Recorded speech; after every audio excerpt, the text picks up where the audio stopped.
Russian model Monika কবির থেকে শুরু করে কানাডিয়ান অ্যালেক্স ক্রেসেল বহুদিন ধরেই বাংলাদেশে বসবাস করছেন অসংখ্য ভিনদেশি কন্টেন্ট ক্রিয়েটর। উড়ে এসে জুড়ে বসে এই অতিথি পাখিরা বর্তমানে দেশের সাধারণ জনগণের কাছে অস্বস্তি ও দুর্ভোগের কারণ হয়ে দাঁড়িয়েছে।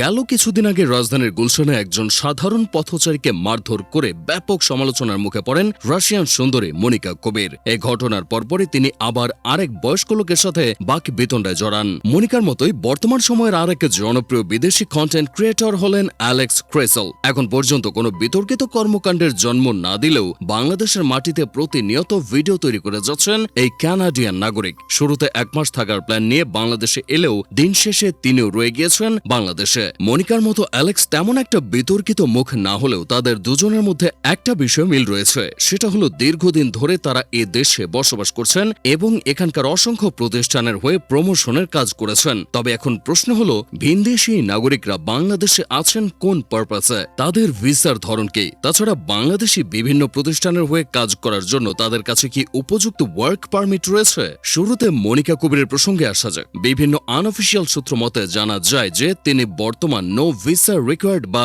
এনভিআর ক্যাটাগরিতে বাংলাদেশে বসবাস করছেন। তবে এই ক্যাটাগরিতে বাংলাদেশ সরকার বিদেশি নাগরিকদের এদেশে বসবাসের অনুমতি দিলেও কোনো প্রকার বেতনভুক্ত কাজ বা প্রফেশনাল মডেলিং করার আইনি অধিকার দেয়নি। অর্থাৎ মনিকা কবিরের কোনো বৈধ ওয়ার্ক পারমিট নেই। এরপরও তিনি আনজারা ও দারাজের মতো বড় বড় ব্র্যান্ডের মডেল হিসেবে কাজ করেছেন। বিশেষ করে বিলাসবহুল বাংলাদেশি ফ্যাশন ব্র্যান্ড আনজারার সাথে তিনি এতটাই বেশি সম্পৃক্ত যে নিজেকে তিনি পরিচয় দেন আনজারা গার্ল হিসেবে। সেই সাথে রূপপুর পারমাণবিক বিদ্যুৎ কেন্দ্রের দোভাষী হিসেবেও তিনি কাজ করেছেন। তবে বাংলাদেশে এসে মোটা অঙ্কের টাকা আয় করলেও ওয়ার্ক পারমিট না থাকার কারণে সরকারকে কোনো ভ্যাট বা ট্যাক্স পে করছেন না মনিকা, যা স্বভাবতই রাষ্ট্রের ক্ষতি এবং প্রচলিত আইনের লঙ্ঘন। সেই সাথে রাশিয়ান এই সুন্দরী মডেলের পাসপোর্টের মেয়াদ গত বছরের জানুয়ারি মাসে শেষ হয়ে গিয়েছে। এরপর যদি তিনি পাসপোর্ট নবায়ন করিয়ে না থাকেন সেক্ষেত্রে ধরে নিতে হবে যে বর্তমানে তিনি অবৈধভাবে বাংলাদেশে বসবাস করছেন। তবে সম্প্রতি মনিকার বিভিন্ন বিতর্কিত ইস্যু সামনে আসার পর তার বাংলাদেশে অবস্থান সংক্রান্ত তথ্য,